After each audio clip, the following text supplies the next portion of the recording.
장이 끝나도 투자는 끝나지 않는다. 안녕하세요. 어예진의 방과 후 목돈연구소 어예진입니다. 7월 23일 수요일 우리 시장 소폭 상승 마감했습니다. 미국과 일본의 관세 협상 결과를 두고 우리도 비슷한 수준의 합의가 이루어질 거란 기대감이 좀 더 우세했던 것 같습니다. 코스피 0.4% 오른 3,183, 코스닥은 0.59포인트 올라 어제와 거의 비슷한 813의 거래를 마감했습니다. 원달러 환율은 8원 내린 1,379원에 장을 마감했네요. 지금이 곧 목동의 기온은 32도. 덥기는 정말 더운데 저번처럼 37도, 38도가 아닌 게 어디냐 이런 생각도 드는 오늘입니다. 어예진의 방과 후 목돈연구소 시작합니다. 첫 곡으로 띄워드린 곡은 익숙한 노래라 많이들 후렴구 따라 부르셨죠? 모튼 하겟의 Can't Take My Eyes Off You 띄워드렸습니다. 문자 소개 좀 해볼게요. 김미숙님께서 창원은 34도예요. 시원한 오미자차에 콩떡 먹고 있어요. 우와, 저 오미자차 정말 좋아하거든요. 오미자차가 그 목에도 굉장히 좋아요. 네. 변영우님께서 머리 뒤로 묶으셨네요. 시원해 보입니다. 반갑습니다 해주셨고요. 박희정님께서도 소장님 머리 묶으신 걸 보니 오늘 정말 더운 날인 게 느껴집니다 해주셨는데 알고 보니 머리 안 감아서 묶었을 수도 있잖아요. 네. 그럴 수도 있다는 거. 더워서가 아니라 머리를 안 감아서 그럴 수도 있다는 거. 네. 자, 월요일부터 금요일까지 오후 4시에 문 여는 SBS 라디오 어예진의 방과 후 목돈연구소. 무료로 SBS 라디오 들을 수 있는 어플이죠. 고릴라 그리고 유튜브 채널 시교라로 함께 하실 수 있습니다. 저와 소통 원하시는 분들은 단문 50원, 장문 100원의 유료 문자 샵 1035와 무료 어플 고릴라로 문자 보내주세요. 소개도 해드리고 그중에 추첨해서 커피 쿠폰 보내드릴게요. 오늘은 책장 가득 읽을 거리가 아주 빼곡하게 꽂혀있는 방과 후 북카페 그리고 생생한 지구촌 소식들을 만나볼 수 있는 글로벌 톡톡과 함께합니다. 저 어예진이 직접 고른 꼭 알아야 할 뉴스 어뉴스 오늘도 배달 왔습니다.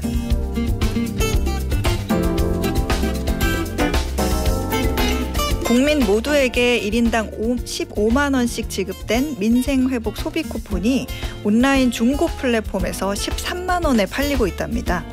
정부가 나눠주는 15만 원짜리 소비 쿠폰을 선불카드로 암암리에 판매해 현금화하는 이른바 깡 시도인데요. 현재는 대부분 삭제됐지만 단순 현금화가 목적인 경우도 있었고 소비 쿠폰 사용처에서 구매할 물건이 없다는 이유도 있었습니다. 무엇보다 등록된 주소지와 현재 주로 생활하는 곳이 달라 판매하는 경우가 좀 있었는데요. 소비 쿠폰을 사용하는 지역을 정부가 일률적으로 정할 게 아니라 처음부터 사용을 원하는 지역을 개인별로 신청해 쓸 수 있게 했으면 어땠을까 싶기도 합니다. 그걸 13만 원에 판 분도 요긴하게 어딘가에 쓰려고 팔았을 테니까요. 결국 쿠폰을 사간 사람은 자신이 받은 쿠폰 15만 원이 아닌 총 30만 원어치의 쿠폰을 쓸 테니까 국가 전체로 보면 어차피 소비 금액은 비슷할 겁니다. 소비를 늘려 경기 부양을 하려는 취지나 효과가 희석되는 건 아닐 수 있다는 얘기입니다. 하지만 이렇게 본인이 받은 소비 쿠폰을 남에게 파는 행위는 불법이라고 합니다.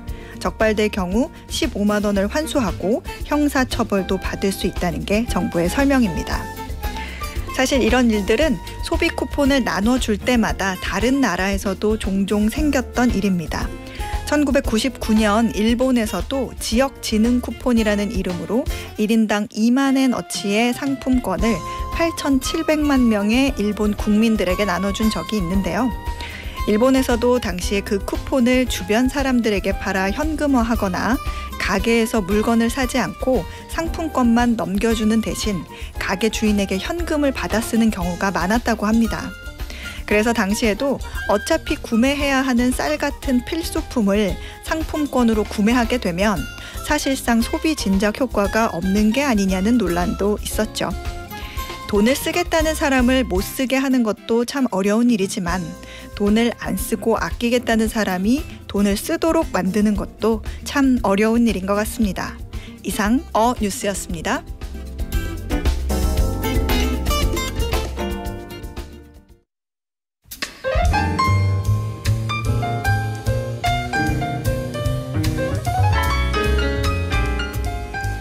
경제부터 인문, 사회, 문학, 자기계발서까지 다양한 책이 있는 방과 후 북카페.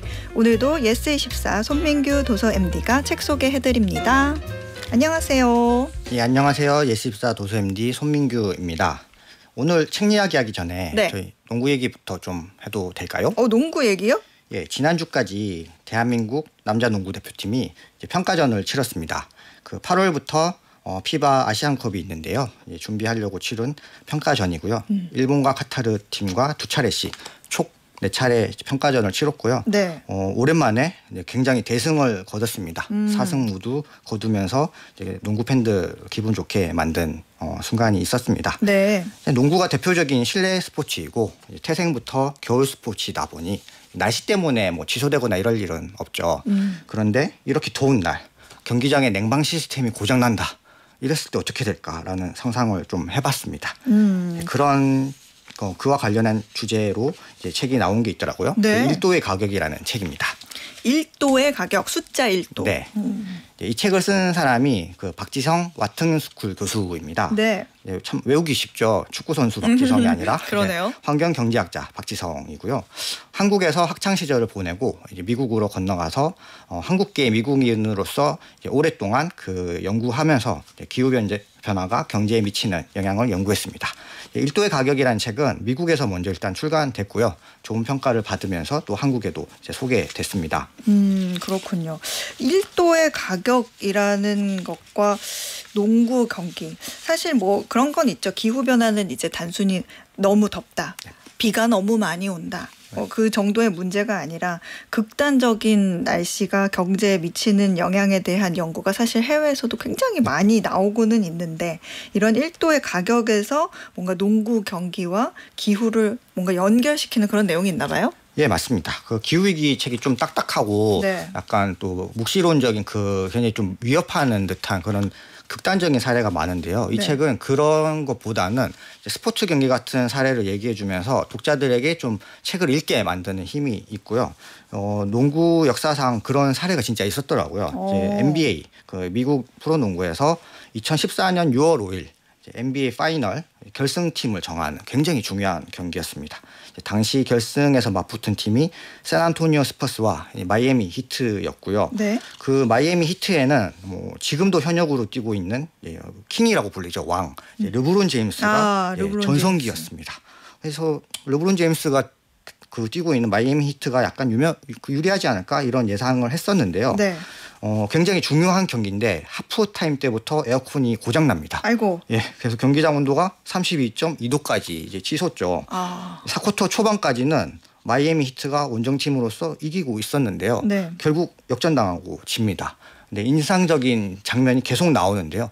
카메라에 잡힌 르브론 제임스가 계속 숨을 헐떡이고 지쳐하고 실수를 하는 장면이 잡혔죠.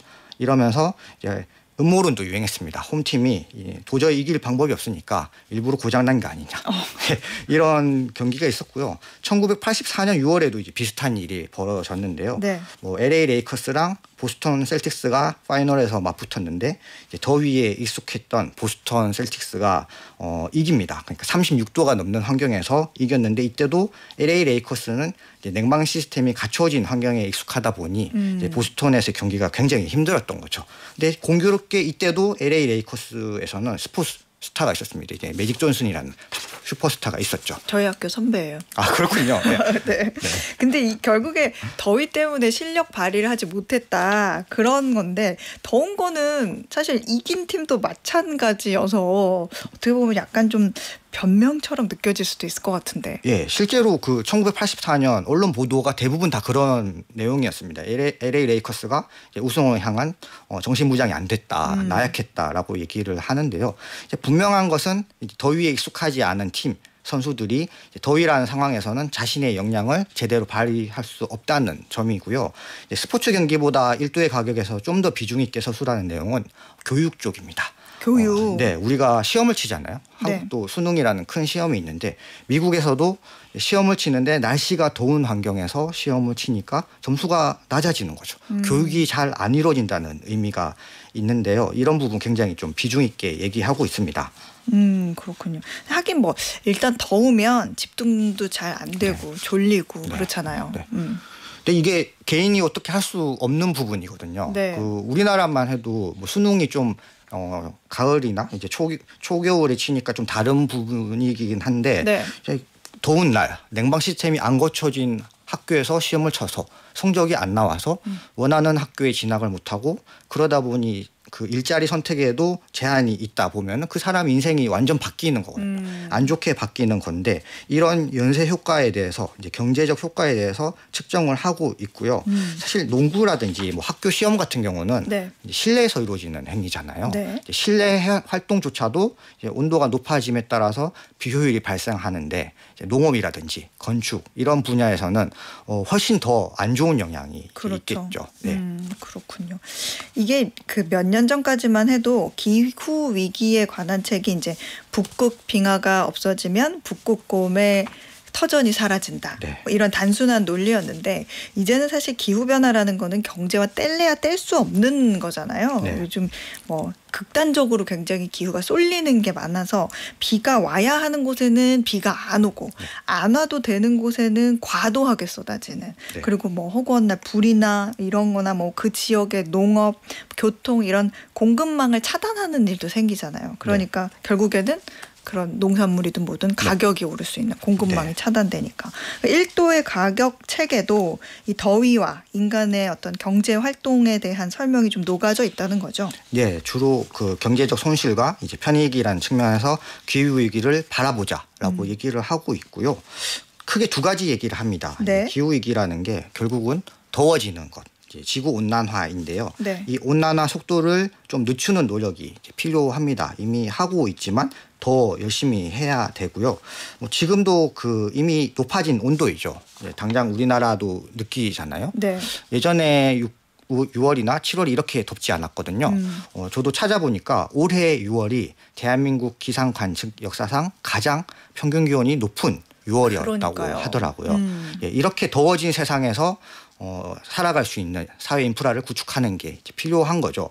아까 교육 격차도 이야기해드렸는데 대한민국에서 대부분은 냉방 시스템이 갖춰졌다고 하지만 안 갖춰진 이제 곳이 있을 거거든요. 이런 곳은 이제 갖춰야지 이 지역에서 뭐 시험을 친다든지 공부를 하는 학생들의 이제 효율이 이제 보장이 되는 거고요. 그리고 이런 냉방 시스템을 돌리기 위해서는 이제 전기가 필요하죠. 근데 이런 전기도 재생에너지로 이제 생산해야 할 거고요. 또 이미 많이 배출되어 있는 이산화탄소를 줄여야 하니까 탄소 포집 저장 기술에 대한 투자도 계속 필요하다고 얘기를 하고 있고요. 또 마지막으로 가장 중요한 건 대한민국만의 문제가 아니라 국제 협력이 정말 중요한 부분이 바로 기후 위기입니다. 네. 사실 대한민국이 그 기후 악당이라는 이제 평가까지 들을 정도로 1인당 탄소 배출량이 상당히 높은 수준이거든요. 네. 많이 낮추려고 노력을 해야겠죠. 그렇죠. 사실 이제 우리가 기후 얘기를 정말 우리가 살아가는 거에 대한 환경으로만 생각하면 이제 안 되거든요. 네. 투자도 그렇고 경제적 측면에서 굉장히 중요한 변화이기 때문에 이 책은 한번 읽어보시면 어떨까 그런 생각이 들어서 그리고 지금 1도의 가격이 담긴 내용 들으시면서 또 관심 있으신 분들도 계실 텐데 특히 방학 동안 아이들과 한번 같이 읽어보면 좋을 것 같아가지고요. 선물로 저희가 준비를 했습니다. 박지성 교수의 1도의 가격 받고 싶으신 분들은요. 문자 말머리에 숫자 1 있죠? 숫자 1도라고 써서 단문 50원, 장문 100원의 유료 문자 샵 1035로 보내주세요. 왜 받고 싶은지도 써서 주시면 당첨률이 올라가겠죠? 5분 추첨해서 선물로 보내드리겠습니다. 자, 그러면 두 번째 책 이어서 만나볼까요? 예, 그 두 번째 책은 심리학자 김경일 교수의 신간이고요. 네. 제목이 부의 심리학입니다. 지금 인문 베스트셀러 9위까지 올라와 있는 책이고요. 이전 방송에서 목돈연구소 청취자분들께 이제 돈의 심리학 소개해드린 바가 있는데요. 네. 제목이 비슷하죠. 헷갈릴 수 있는데 김경일 교수가 쓴 책은 이제 부의 심리학이라는 책이고요. 돈의 심리학은 좀 투자에 관해서 많이 다뤘다면 이제 부의 심리학은 인간의 욕망, 인간의 심리에 관해서 다루고 있습니다. 프롤로그부터 좀 재밌게 시작합니다. 네. 물론 모든 심리학자들이 가난하지는 않습니다. 하지만 저는 심리학자 중에 부자인 사람을 분명 본 적이 없습니다. 네, 이렇게 시작하거든요. 네. 그러니까 이 책에서는 돈 버는 법에 관해 기대하지 말라라고 얘기를 하면서 시작합니다. 그렇지만 심리학자들이 돈 버는 법, 돈에 관해서 굉장히 많은 연구를 해왔습니다. 이유는 돈이 바로 인간의 욕망 그대로를 보여주기 때문인데요. 이 책에서도 주로 실린 내용들이 심리 실험이라든지 연구 결과를 이제 알려주고 있습니다. 저희가 우리가 돈을 벌기 위해서는 보통 일을 하죠. 일을 해서 돈을 벌잖아요. 네. 그래서 크게 두 가지 부분으로 이루어져 있는데요. 일에 관해서 다른 부분이 전반부이고 이제 후반부는 돈에 관해서 얘기를 하고 있습니다. 그렇군요. 여러 흥미로운 실험 결과가 이제 실렸다는 얘기 들었는데 우리 손 MD께서는 그 중에 어떤 게 좀 인상 깊었을까 궁금한데요. 예, 전 1부터 소개해드리자면 또 농구 이야기인데요. 예, 이 책도 공교롭게 농구 얘기가 있더라고요. 요즘 농구에 완전히 꽂히셨나 봐요. 농구 경기를 계속 하고 이제 대한민국 팀이 잘하니까 네. 기분이 좋더라고요. 네. 보면은 농구의 매력은 경기 중간에 감독들이 막 부르잖아요. 팀원들 불러가지고 막 화내면서 다그치거든요. 야 지금 이렇게 할래? 너 지금 따라잡혀 막 이렇게 얘기를 한단 말이죠. 네. 근데 이렇게 하면 안 된다는 연구 결과가 있더라고요.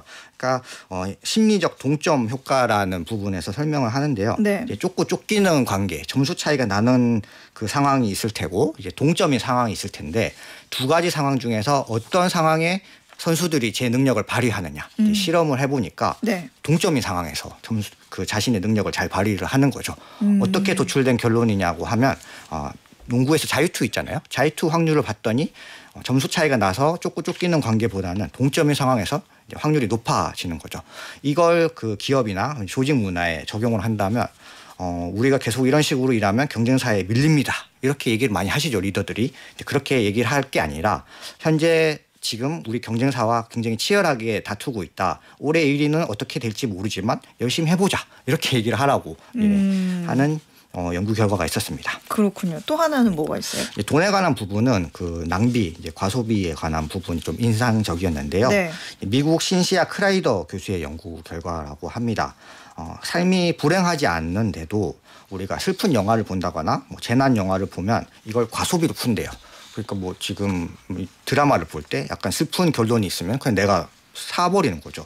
이유를 분석해 봤더니 좋지 않은 일을 경험할 때는 사람들이 자존감에 상처를 받으니까 그걸 소비로 풀려고 하는 거죠.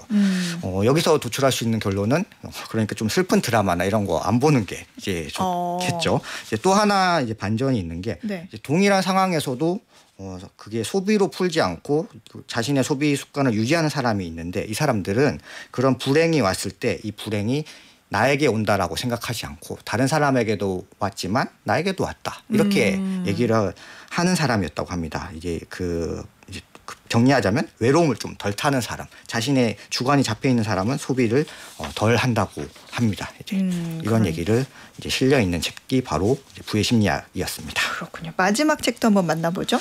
이제는 좀 돈 버는 방법에 관해 알려주는 책으로 이제 소개해 보겠습니다. 제목부터 그렇게 적혀 있습니다. 인생을 바꾸는 이메일 쓰기라는 책이고요. 네. 띠지에는 이런 문구가 적혀 있습니다. 전설에 귀한 일간 이스라의 영업 비밀 공개. 아, 그렇군요. 이스라 작가의 신작이군요. 이스라 작가가 특히 좀 젊은 층한테 인기가 많잖아요. 소설, 에세이, 다양한 장르 책 내왔고 드라마 대본도 또 쓰고 그리고 또 이제 문체 자체가 굉장히 솔직하고 유쾌한 편이라서 팬들도 많은데 이번 책은 막상 보낼 때마다 헷갈릴 법한 그런 이메일 쓰는 법에 대해서 알려준다고 하니까 좀 실용적인 성격도 있겠네요. 네, 약간 실용적인 목적이 강한 책이기도 하고 네. 재밌는 내용도 많습니다. 이스라 작가가 여러 분야에서 활약하고 있는데요. 기본적으로는 글 쓰는 프리랜서 작가 정체성이 강하고요. 또 해엄 출판사 대표로 활동하고 있기도 합니다. 이 출판 쪽이 이메일을 굉장히 많이 주고받는 업무 환경이거든요. 그렇죠. 예, 저도 서점에 있으면서 최소한 수십 통 주고받고 많게는 수백 통까지 읽고 답장 안 하고 이런 식으로 살고 있는데요. 저도 개인적인 관심으로 많이 읽은 책이었고요. 또 수십 통, 수백 통을 봐야 하다 보면은 관성적으로 대충 쓰게 되죠. 이제 좀 반성하면서 읽었는데요. 그래서 이 책에서 쓰는 그 내용이 완전 특별하기보다는 좀 더 정성을 들여라 이런 얘기를 하고 있고요. 네. 나의 이메일 계정을 어떤 글자로 정할지에서부터 이제 그 상대방을 수신인을 어떻게 부를지 또 제목과 본문을 어떻게 구성할지를 얘기하고 있습니다. 딱딱하고 건조하게 설명하는 게 아니라 이스라 작가가 그간 자신이 썼던 메일, 이제 받은 메일을 통해서 생생하게 알려주는데요. 구체적으로는 어떻게 쓰면 된다고 얘기해요? 구체적으로 그 실명 비판도 많이 등장하고요. 실명. 네, 자신의 이름 틀리지 말아라. 네, 그렇죠. 어머니, 뭐 이런 출판사 마케터, 또 그 심지어 라디오에 출연해서 진행자와 미묘하게 신경전 벌인 이야기까지 가감 없이 다루고 있습니다. 이제 보면은 정말 좀 구구절절하게 쓰는 부분이 되게 많은데요. 네. 제목이 인생을 바꿨다라고 했잖아요. 실제로 이스라 작가가 인생을 바꿨더라고요. 어렸을 때부터 글 쓰는 게 꿈이었는데 노희경 작가를 굉장히 흠모했습니다. 네. 어떻게 우연히 이제 노희경 작가 이메일 주소를 알아서 대뜸 만나달라고, 제가 만나달라는 게 아니라 당신이 나를 만나야만 한다 이런 식의 메일을 썼는데 진짜 네. 노희경 작가가 만나주는 거죠. 그렇게 해서 지금 이스라 작가는 작가가 된 거예요. 네. 뭐 그런 얘기도 있잖아요. 뭐 돈 얘기를 언제 꺼낼 건가, 뭐 이런 구체적인 얘기도 언급이 돼 있지 않나요? 예, 맞습니다. 네, 돈 얘기 언제 어떻게 꺼낼지 그 굉장히 정중하게 이제 꺼내는 방법에 대해서도 얘기를 하고 있는 책이고요. 네. 저는 각 장에 딸린 에피소드가 정말 재밌거든요. 그래서 약간 시트콤, 뭐 단편 소설 읽는 기분으로 재밌게 각 장을 읽었습니다. 아니 근데 저도 이메일 보내다 보면 항상 헷갈려요. 이게 호칭도 어떻게 해야 될지 다시 명함 찾아보기도 하고, 이 보낼 때 뭐 어떻게 표현을 해야 될까, 이렇게 하면 좀 정중한가, 이렇게 하면 좀 너무 호칭은 그냥 선생님 하라고 하던데요. 선생님으로 네, 하라고요? 선생님. 네. 선생님으로. 네. 그렇군요. 선생님 무난하다. 뭐 무조건 선생님 할 건 아니지만. 네. 선생님. 네. 하긴 상대방의 그리고 이름을 틀렸을 때 있잖아요. 네. 글자. 그렇죠. 어예진인데 전 성이 특이하다 보니까 이예진이라고 자꾸 하면 기분 나쁘죠. 기분 나쁘죠. 네. 별로 들어주고 싶지 않아요. 맞아요. 네, 그런 거. 네. 그런 게 또 있겠네요. 이런 거는 사실 또 문자나 그런 톡 메시지 쓸 때도 좀 잘 활용을 할 수가 있겠네요. 네, 그 사연 쓰실 때 이 부분을 좀 활용해서 쓰셔서 당첨될지 이제 그런 것도 좀 궁금하기도 합니다. 네. 그러네요. 그러니까 이 이메일 쓰기 이런 거를 좀 읽고 확장을 하면 문자나 메신저 할 때도 좀 젠틀하고 매너 있게 하면서 라디오 당첨률도 네. 올라갈 수 있는 그런 걸 좀 기대해 볼 만하네요. 지금까지 소개한 책은 인생을 바꾸는 이메일 쓰기, 이스라 작가의 신작이었고요. 그전에는 1도의 가격, 부의 심리학까지 우리 한번 리뷰해봤습니다. 지금까지 손민규 도서 MD였습니다. 고맙습니다. 감사합니다. 매주 월요일부터 금요일 오후 4시부터 5시까지 경제에 관한 상식, 지식, 투자 노하우 충전하는 시간, SBS 라디오 어예진의 방과 후 목돈연구소와 함께하고 계십니다.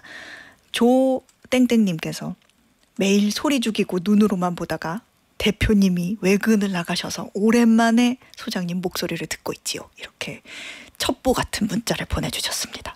혹시 성함을 다 밝히면 대표님께 들키실까 봐 성만 공개했습니다. 서운한 건 아니시죠? 네, 아주 우리 첩보처럼 조용히 잘 들어주세요. 네.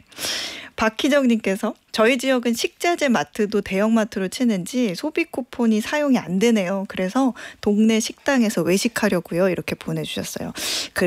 그게요. 소비 쿠폰 사용처가 아무래도 매출액 기준으로 이제 제한이 되다 보니까 그 지금 계신 곳의 식자재 마트가 아마 매출이 높은 것 같습니다. 네. 그리고 이게 많이 헷갈리기는 하더라고요. 정광덕님께서는 시장에서 장사하는데요. 날씨는 덥고 손님은 없고 힘드네요. 소비 쿠폰으로 시장에서 많이들 사세요 해주셨어요.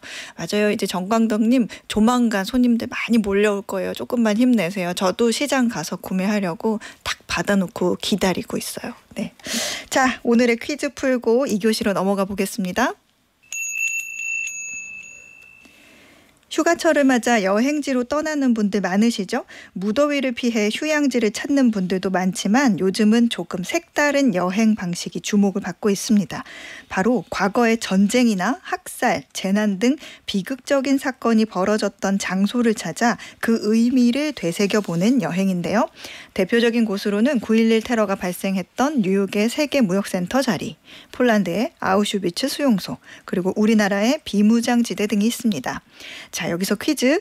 비극적인 역사적 사건이 일어난 곳을 찾아 반성과 교훈을 얻는 이 여행 방식을 이것 투어리즘이라고 부르는데요.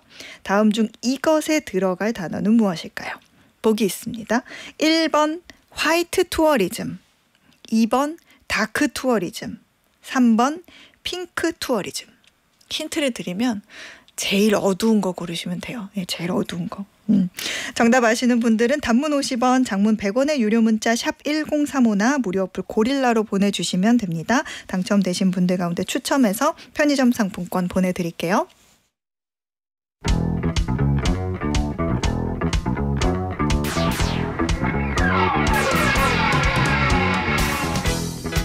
지구촌 방방곡곡을 주우미네 자세히 들여다보는 글로벌 톡톡. 오늘도 한국경제TV 신인규 기자가 안내해드려요. 어서 오세요. 안녕하세요. 네, 오늘 우리 어디로 내려갈 거예요? 오늘은 아시아 지역, 일본, 중국 이렇게 우리랑 가까이 있는 나라들 살펴보겠습니다. 우선 일본부터 가볼게요. 지금 우리나라도 그렇고 네. 세계 각국이 미국이 매기려고 하는 관세, 미국의 물건 수출할 때마다 내야 되는 세금 깎으려고 협상 중인데 네. 일본이 미국이랑 오늘 오전에 협상을 타결했습니다. 그렇군요. 일본과 미국의 무역 협상. 이게 기존에 보니까 미국이 일본에 매기겠다는 관세가 25%였는데 15%로 내려간 거죠. 맞습니다. 네. 중요한 부분이 하나 있는 게 이번에 미국이 일반 수입품에 매기는 상호관세뿐 아니라 자동차 품목관세도 깎아줬습니다. 품목관세라는 거는 미국이 뭐 전략물자라든지 필요에 의해서 물품을 별도로 지정해서 이 매기는 관세를 말해요. 자동차, 반도체, 알루미늄 뭐 이런 겁니다. 원래대로라면 상호관세가 내려가도 품목관세는 안 내려갑니다. 별개예요. 역으로 상호관세 올라간다고 해서 품목관세에 상호관세가 더해지는 것도 아니에요. 네. 이거 헷갈리시는 분들이 꽤 계신데 우리나라의 경우에 미국이 지정한 반도체 품목관세가 25%입니다. 25%인데 여기에 상호관세 매기겠다고 한 25%가 붙으면 50% 되는 거 아니냐 뭐 이렇게 쓴 언론도 있었는데 그렇지 않습니다. 이 품목관세를 적용받는 물품은 25% 그대로만 받게 되어 있어요. 자, 다시 돌아가서 이번 협상의 결과로 미국은 일본에 대해서 상호관세를 10%포인트 깎아주고 15%가 되는 거고 네. 일본산 자동차에 대한 추가 품목관세도 기존 25%에서 12.5%로 반으로 깎아줬다라고 했습니다. 일본산 자동차의 원래 기존 품목관세율이 2.5%예요. 그래서 원래 있죠. 합쳐서 15% 되는 거예요. 자, 생각지 못하게 자동차 관세까지 내려가다 보니까 일본 증시에서 자동차주랑 부품주가 급등해요. 토요타가 오늘 일본 증시에서 14% 넘게 뛰었습니다. 그렇더라고요. 정확한 규모가 공개되지는 않았지만 대신에 일본이 그만큼 양보해야 될 부분도 많아진 것 같아요. 네. 일본은 미국쌀 수입해야 되고 과일 같은 농산물 시장도 개방을 하게 됐습니다. 그렇군요. 이 결과에 대한 양국의 반응은 어때요? 일단 미국의 경우는요. 네. 트럼프 미국 대통령은 이번 무역 협상이 상당히 미국에 유리하게 됐다라고 보는 것 같아요. 협상 타결 직후에 직접 올린 글을 좀 분석을 해봤거든요. 그러니까 그런 점들이 좀 더 눈에 띄었는데 일본이 미국에 직접 5,500억 달러 우리 돈으로 거의 760조 정도를 투자하게 됐다고 하면서 트럼프 대통령이 at my direction 이런 표현을 써요. 네. 이거는 내 지시대로라는 뜻이란 말이에요. 근데 아니 뭐 우리 협상팀의 노력의 결과로 이런 것도 아니고 내 개인이 잘해서 이런 느낌인데 at my direction이라는 거는 이게 외교적으로 보면 사실 좀 무리할 수도 있잖아요. 이게 뭐 어떤 나라가 이틀이에요?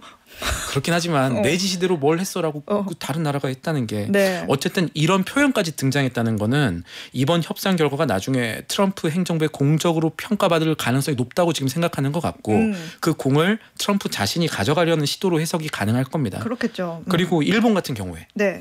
협상 결과에 대해서 공식적인 입장을 내놓지는 않은 거지만 상황이지만 대미 수출액 감안했을 때 25%라는 관세율 인하가 나쁘지 않다라는 평가가 주변에서 나오고 있고요.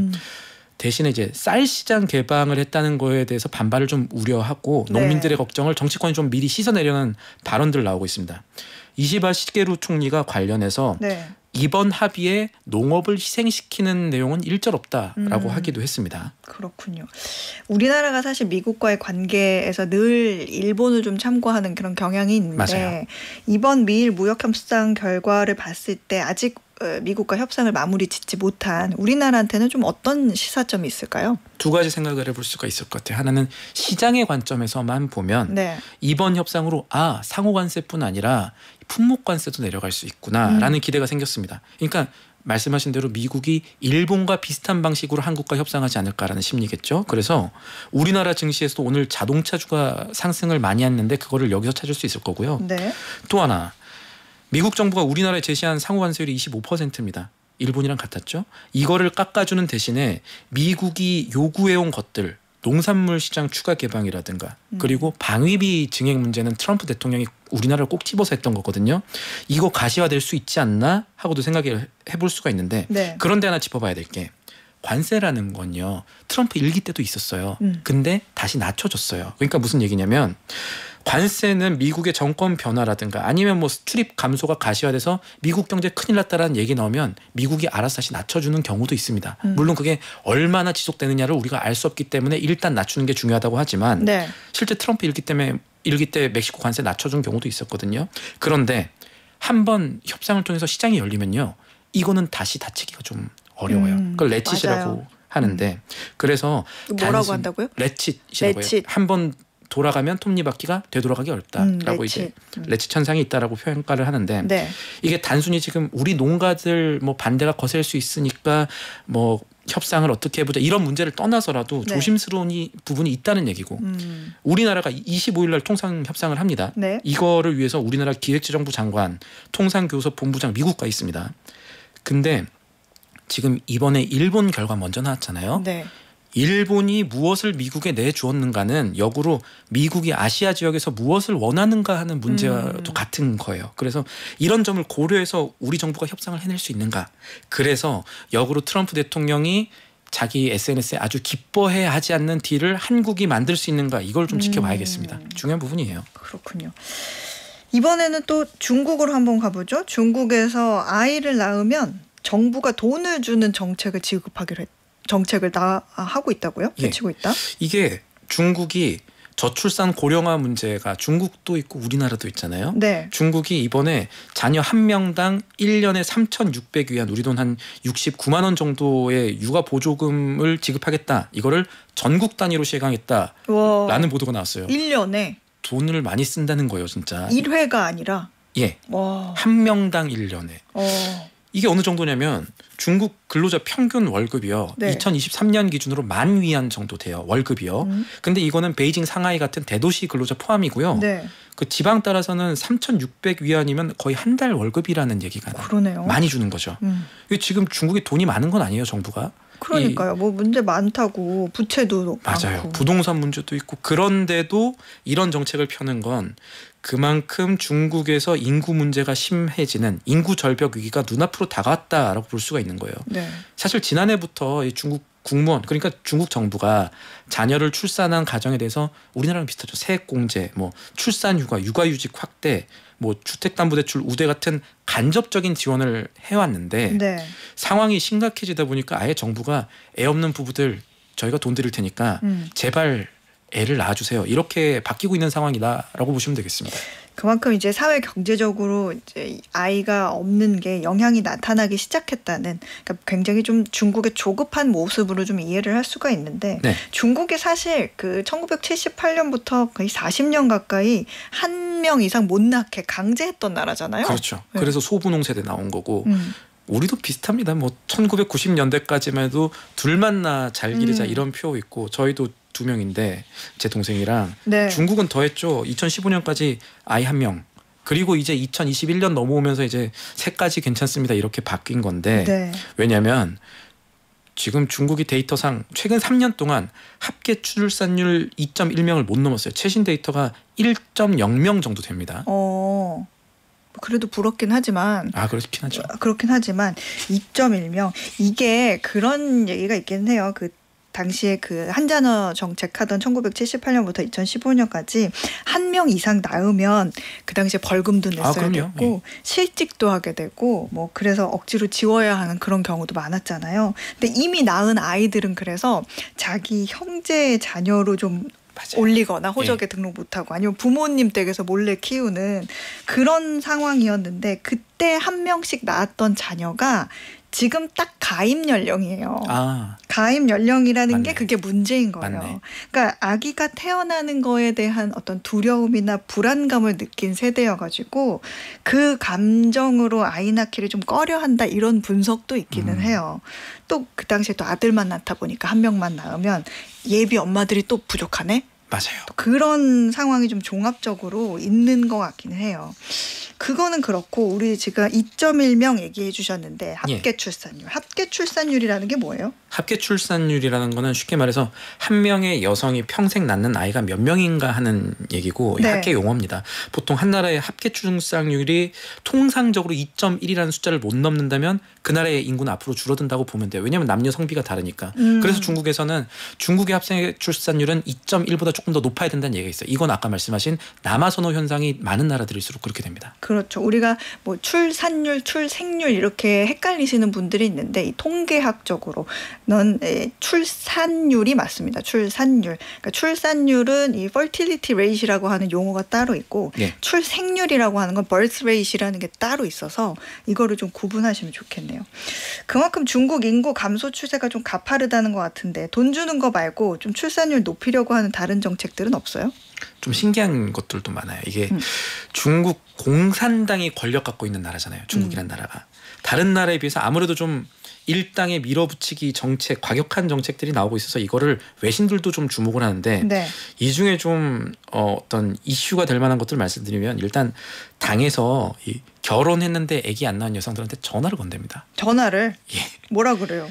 뭐 임신하세요 뭐 이런 얘기기만 하면 그나마 다행일 텐데 외국 매체죠. 이코노미스트가 중국 문제를 다룬 보도를 했었었는데 이때 내용 보면은 케이스가 나옵니다. 28살의 중국 여성분, 결혼하신 분의 얘기를 다뤘어요. 중국 장쑤성에서 결혼한 지 얼마 안 된 여성이 중국 공무원들이 계속 전화를 해서 너무 힘들다 이런 얘기를 한 거예요. 기자한테. 내용이 뭐냐면 뭐 임신하세요. 뭐 임신 계획이 어떻게 되냐 이것도 있지만 당신 월경 주기 지금 어떻게 되고 있습니까? 뭐 이런 좀 내밀한 내용까지 물어보고 관리를 한다는 거예요. 이게 사실 인권 침해 문제를 제기해야 될 것 같은데 이게 정부 차원에서 이루어지고 있다는 거에 대해서 외신들이 집중을 했었고 그리고 이런 식의 정책들이 중국 대도시 중심으로 본격적으로 이게 가고 있다고 하고 그것뿐만 아니라 뭐 중국 공산당 조직에서 데이트 앱을 만들어가지고 결혼을 장려하기도 하고 청춘 남녀 가입 무료 뭐 이런 느낌으로 미팅하시오 뭐 이런 교과서 표지도 바뀌었대요. 무슨 얘기냐면 교과서 표지에 가정 교과서 같은 거 보면은 엄마 아빠 아기 이렇게 뭐 웃고 있는 거 있을 수 있잖아요. 근데 이걸 당에서 지시가 내려와가지고 엄마가 임신을 해서 배가 갑자기 불러지게 그림이 바뀌고 애가 한 명이었다가 한 2명 이렇게 그러니까 이렇게 약간 다자녀 가정을 어떻게 좀 붐업시켜 보려는 띄워보려는 그런 촌극 같은 일들이 사실은 좀 벌어지고 있답니다. 그런 것도 있대잖아요. 공원에 포스터 붙여놨는데 아이 셋과 손잡고 걸어가는 가족 모습 그려놓고 그 아래 인생은 사랑의 연속입니다. 이런 문구 문학적이네. 있고 있다 그렇다고 하더라고요. 근데 사실 우리나라도 어떻게 보면 급하다 보니까 출산 장려 정책이 좀 현실과 동떨어진 그런 정책들도 나오고 있다 이런 얘기도 일부에서 있는데 중국에서 뭔가 전화보다도 좀 막 나간 출산 장려나 홍보 케이스 이런 게 또 있을까요? 찾아봤어요. 있어요. 이게 중국은 언론도 관영 매체 힘이 세거든요. 중국의 이제 국가위생건강위원회 산하 잡지가 있는데 이 잡지에서 지난해 출산의 장점을 다루면서 뭐 사랑의 연속 뭐 이런 거랑 비슷한 느낌이에요. 출산의 장점이 뭐냐? 산모의 지능 향상, 암 위험 감소 등을 꼽았대요. 이 정부기관 산하 잡지가 이런 내용을 실었다는 건 사실상 중국 정부가 여러분 출산하면 산모의 지능이 올라갑니다. 이렇게 홍보한 거랑 같은 거죠. 이게 그렇죠. 과학적으로 증명은 안 됐으나 그렇게. 이게 꼭 우리가 옛날 음식점 가면 벽면에 이 음식의 효능 동의구감에서는 뭐 이런 느낌인 거잖아요. 근데 저는 이제 개인적으로 이게 너무 좀 나간 내용을 정부가 당당하게 홍보한다는 게 어떤 팩트가 있는 걸까 싶어서 이 다른 동료들의 도움을 받아서 이제 산부인과 의사분들한테 여쭤봤어요. 꼼꼼하셔라. 팩트는 찾아야 되니까 논문도 찾아보려는데 안 나와서 그래서 제가 아기를 출산한 산모의 지능이 상승한다는 연구가 있습니까? 교수님 물어봤더니 교수님들이 아니 다 기자님 갑자기 전화해서 무슨 질문을 하는 거냐 이런 식이긴 했습니다. 상당히 좀 팩트와는 근거가 좀 없고 팩트와는 동떨어져 있고 저도 약간 민망하기도 했었어요. 그렇군요. 그러지는 않은 것 같아요. 경험해보니까 오히려 깜빡깜빡하고 안경 쓰고 안경 찾고 그러더라고요. 이미 중국이 지금 보면 세계 인구 1위 자리는 이제 더 이상 중국이 아니에요. 인도에 내줬잖아요. 지금 추세대로라면 중국의 인구가 얼마나 빨리 줄어들까요? 지금 추세대로다라고 하면은 지난해 기준으로 14억 명이 조금 넘었습니다. 중국의 인구가.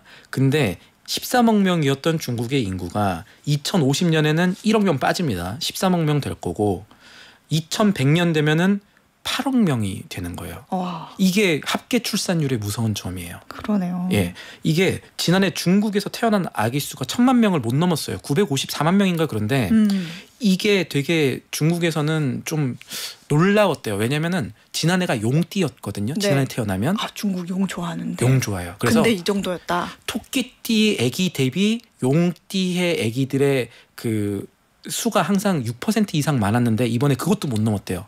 용띠인데도 사람들이 애를 많이 안 낳았다는 얘기예요. 자, 지금 중국 인구가 연말 기준으로 14억 명 조금 넘었는데 지난해 연말 기준으로 네. 지금 1년 전보다 139만 명 빠진 겁니다. 도시 하나 사라진 거죠. 이런 추세가 이어지면 30년 뒤에 중국에서 태어나는 신생아가 한 해 500만 명이 채 안 될 거예요. 야. 아까 1000만 명 정도 됐다 그랬잖아요. 야. 근데 조금 더 무서운 건 네. 저출산이라는 거는 전 세계적인 추세기도 해요. 지금 세계 인구 1위 국가가 인도인데 네. 인도도 지금 저출산 얘기 나와요. 합계 출산율이 2.1명이 안 돼요. 네. 거기다가 제가 지금까지 계속 중국 인구 감소 변화가 굉장히 빠르다고 말씀드렸고 합계 출산율 1.0명인 시대입니다. 여러분이라고 얘기를 했잖아요. 네. 우리나라가 더 빠릅니다. 그 출산 장려 정책 관련해서 웃지 못할 일들이 일어나고 있는 중국의 합계 출산율보다 우리나라의 합계 출산율이 더 낮아요. 0.75명이기 때문에 우리가 네. 이 얘기를 계속 관심을 갖고 다른 나라는 어떻게 하나 이걸 좀 봐야 될 거예요. 그러네요. 그나마 조금 올라간 수준이기는 하지만 세계 1위였던 한때 1위였던 중국이 이렇게 지금 불안해하고 조급해하면서 어떤 정책을 내걸고 있는지 이거 우리가 한번 참고해 볼 만한 얘기였네요. 네, 지금까지 한국경제TV 신인규 기자였습니다. 고맙습니다. 고맙습니다. 네, 오늘 퀴즈에서는요. 비극적인 역사적 사건이 일어난 장소를 찾아 반성과 교훈을 얻는 여행을 무슨 투어리즘이라고 하는지 여쭤봤습니다. 정답은 2번 다크 투어리즘이었습니다. 정답 보내주신 분들 가운데 오늘 편의점 상품권 받으실 분들은요. 문은미님, 0930님, 6768님 이렇게 세 분께 상품권 보내드릴게요. 편의점 상품권. 자, 그리고 오늘 또 다른 선물이죠. 박지성 교수의 1도의 가격 책 받으실 5분들. 자, 책 다 받으실 5분들은요. 0044님, 2022님, 5190님, 5835님, 9310님 이렇게 5분께 보내드리도록 하겠습니다. 어이진의 방과 후 목돈연구소 마지막 곡은요. 제가 제일 좋아하는 곡이에요. H.O.T의 빛 띄워드리면서 마무리하도록 하겠습니다. 저는 내일 오후 4시에 다시 돌아올게요. 여러분 고맙습니다.